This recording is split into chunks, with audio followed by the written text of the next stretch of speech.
సమాజంలో ఎక్కడ అన్యాయం జరిగినా కూడా అక్కడ పీఓడబ్ల్యూ ప్రెసిడెంట్ గారు సంధ్య మేడం ప్రశ్నిస్తూ ఉంటారు.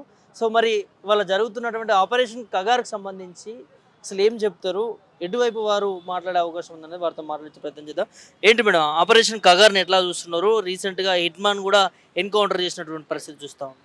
ఆపరేషన్ కగార్ని వ్యతిరేకించాలని, ఈ బూటకపు హత్యల్ని ప్రశ్నించాలని, నిలదీయాలని, దేశవ్యాప్తంగా నిరసనలు వ్యక్తం చేయాలని మా పార్టీ సిపిఐఎంఎల్ న్యూ డెమోక్రసీ పిలిపించింది. మా పార్టీ పిలుపులోనే చాలా స్పష్టంగా పేర్కొంది. ఈ బూటకపు హత్యలు మనం ఎందుకు ప్రశ్నించాలి, ఎందుకు నిరసనలు వ్యక్తం చేయాలి? ఈ దేశ స్వతంత్రం కోసం పోరాడినటువంటి రామ్జీ గోండు కొమరం భీం విగ్రహాలు పెడుతూ ఆదివాసీలు ఓట్లు కొల్లగొడుతూ అధికారంలోకి వచ్చే బీజేపీ ఇవాళ ఎందుకు మాడ్వి హిడ్మాని చంపిందో చెప్పాలి. మాడ్వి హిడ్మా ఎన్నో దాడులు తప్పించుకున్నాడు. ఎంతోమందిని పోలీసు అధికారులను, ముఖ్యంగా జవాన్లను, పారామిలిటరీ దళాలని పొట్టన పెట్టుకున్నాడు అని చెప్తున్నారు కదా వీళ్ళు. అలాంటి వాడు ఒక్క గుండు కూడా వేయలేకపోయిందా? ఒక్క ఆయన తుపాకీ నుంచి ఒక్క గుండు కూడా బయటకు వెళ్ళలేదంటే ఇది ఇది ఇది ఎన్కౌంటరా బుడక వచ్చే ప్రతి ఒక్కళ్ళు ఆలోచించాలి. అంటే పోలీసులకు కానీ, రాజ్యానికి కానీ, బీజేపీ పాలకులకు కానీ బూటకపు హత్య చేసే హక్కు ఎవరిచ్చారు? బూటకపు హత్య చేసే హక్కు వాళ్ళకి లేదు.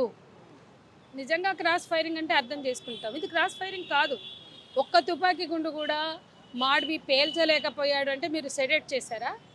ఆయన చిత్రహింసలు పెట్టి ఆయన అన్కాన్షియస్ అయితే తీసుకుపోయి చంపారా? ఏది కూడా చెప్పాల్సిన అవసరం ఉంది. జ్యుడిషియల్ ఎంక్వైరీని అందుకే డిమాండ్ చేస్తున్నాం.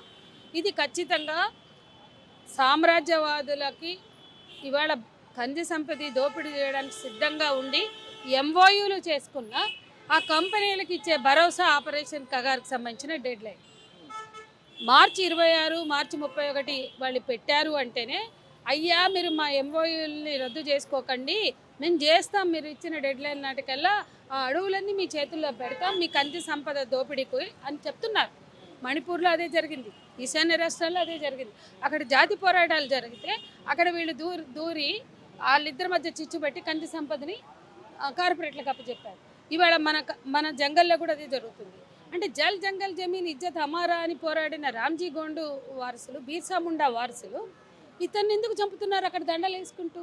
అంటే వీళ్ళు కూడా జల్ జంగల్ జమీన్ ఇజ్జత్ హమారా అని పోరాడుతున్నారు. మీరు ఆనాడు బీర్సా ముండా దేనికి పోరాడాడు? ఆనాడు కొమరం భీం రామ్జీ గోండు దేనికి పోరాడారు? ఈరోజుగా సమస్యలు ఉన్నాయిగా. భూములు గుంజుకుంటున్నారు, వాళ్ళకి కరెంటు లేదు, ఇల్లు లేవు, చదువులు లేవు, ఆరోగ్యాలు లేవు, హాస్పిటల్ లేవు. ఇవేమీ లేకుండా మీ పాలన అందించకుండా వాళ్ళ సడన్గా వచ్చి వాళ్ళ కాళ్ళ కింద ఉన్న భూమి, ఆ భూమి కింద ఉన్న ఖనిజ సంపదని దోచుకోవడానికి మీరు వెళ్ళిపోండి అంటే భాష కూడా రాదు వాళ్ళు బయటకు వచ్చి బతకడానికి. వాళ్ళు ఎట్లా బతుకుతారో కూడా ఆలోచించలేకుండా బండి సంచయ్ లాంటి వాళ్ళు మూర్ఖంగా మాట్లాడుతున్నారు. ఒక మంత్రి, ఈ దేశానికి మంత్రి, హిందువులకు మంత్రి అయినా ఈ దేశంలో ఆదివాసీలు కూడా భాగం. ఇవాళ ఆదిలాబాద్లో అన్ని ఓట్లేసి 5 ఎమ్మెల్యేలు ఇచ్చి అక్కడ ఆదివాసీలు కూడా ఆలోచించాలి. ఆదివాసీలకు మంత్రిగా ఆయన మాట్లాడట్లేడు. కాబట్టి ఖచ్చితంగా ఏం విలాసాలు, ఆయన గుడిసె అక్కడ, అది గుడిసె కనపడింది కదా, మీడియా చూపించింది కదా. అతను విలాసవంత జీవితం గడిపాడు అని మాట్లాడుతుందండి. అందుకనే మూర్ఖత్వం ఇంకోట్లేదు. అతనికంటూ వాళ్ళ అమ్మ ఎట్లుందో చూడలేదా, వాళ్ళ గుడిసె ఎట్లుందో చూడలేదా?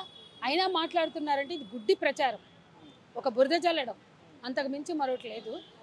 వాళ్ళు ఇవాళ చనిపోయిన వాళ్ళందరూ కూడా ప్రజల కోసం పోరాడేవాళ్ళు, తమ ప్రాణాలకు తెగించి పోరాడిన వాళ్ళు, వాళ్ళు త్యాగాలు చేసిన వాళ్ళు. ఇక్కడ వాళ్ళు ఒక ఉగ్రవాదులాగా, టెర్రరిస్టుల వాళ్ళగా చూస్తూ ఉన్నారు. అట్లాంటి సిచ్యువేషన్ వచ్చినప్పుడు కూడా రీసెంట్గా పాకిస్తాన్తో కూడా చర్చలు జరిపింది భారత్. మరి ఎందుకు మావోయిస్టులతో చర్చలు జరపడానికి తర్జన భర్జన పడుతూ ఉందనుకోవచ్చు?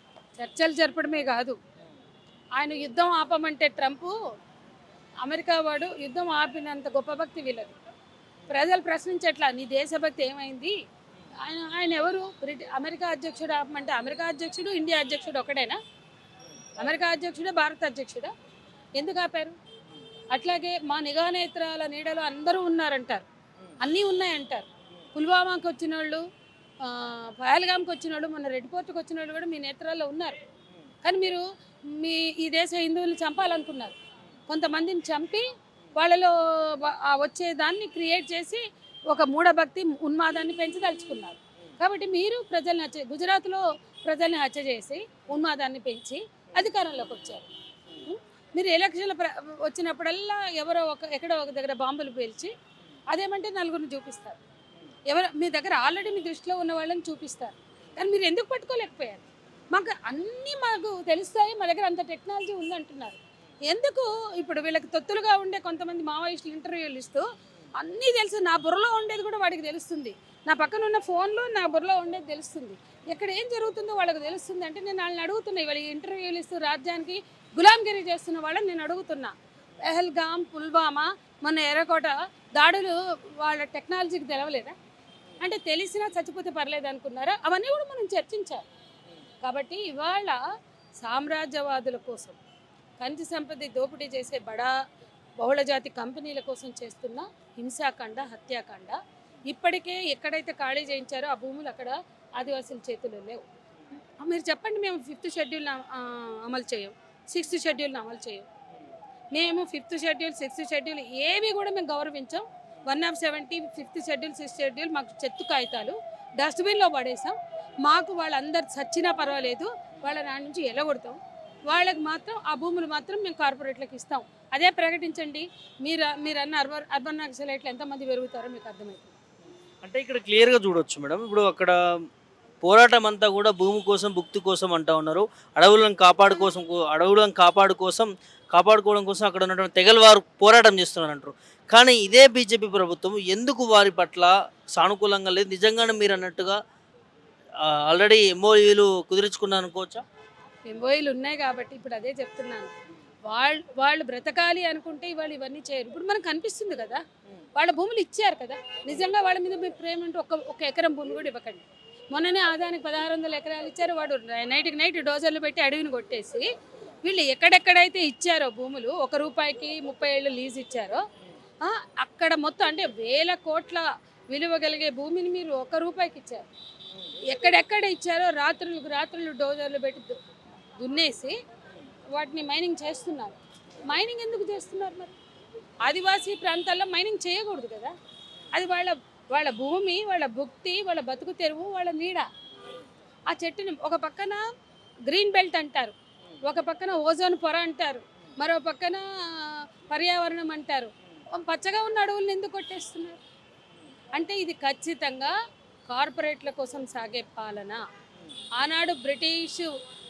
ఆనాడు దేశ స్వతంత్రోద్యమంలో బ్రిటిష్ పాలకులు దేనికోసం, ఏ దోపిడీ కోసం పాలించారో అదే బ్రిటిష్ పాలకుల తొత్తులు బ్రిటిష్ వారసులైన బీజేపీ ఇవాళ ఆ దోపిడీ కోసమే ఇవన్నీ చేస్తుంది. లొంగిపోకపోతే ఎన్కౌంటర్లు కొనసాగుతూనే ఉంటాయంటూ ఒక డెడ్ లైన్ ఇచ్చారు మార్చి వరకు కూడా. సో ఎట్లా చూస్తారు దీన్ని? అసలు ఈ ఎన్కౌంటర్ అని నువ్వు ఎట్లా చెప్తావు? నిజంగా క్రాస్ ఫైర్ అయితే దాన్ని ఎన్కౌంటర్ అని, పట్టుకుని పోయితే అది ఎన్కౌంటర్ కాదు కదా. అంటే వీళ్ళు ఏం చెప్పదలుచుకున్నారంటే మాకు లొంగి మాకు సహకరిస్తే బతుకుతారు, లేకపోతే చచ్చిపోతారని చెప్తున్నారు. దీన్ని మనం ప్రజలుగా అర్థం చేసుకోవాలి. మా లైన్ అది కాదు.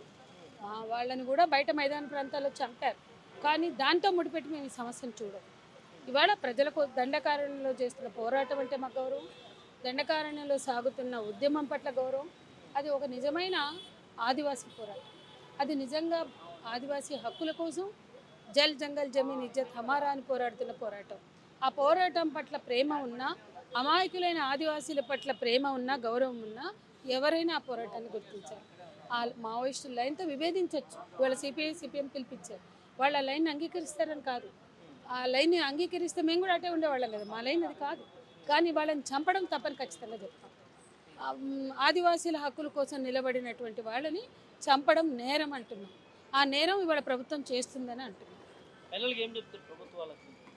అంటే ప్రభుత్వాలు చేస్తున్న హత్యాకాండ ఇవాళ మైదాన ప్రాంతాల్లో అనేక భూములు, దేవాదాయ భూములు, బంజరు భూములు, బీడు భూములు, లేకపోతే ప్రభుత్వ భూములు ఎట్లా మాయం చేస్తున్నారో బడా బాబులు, రాజకీయ నాయకులు, ఎంపీలు, ఎమ్మెల్యేలు, లేదా బడా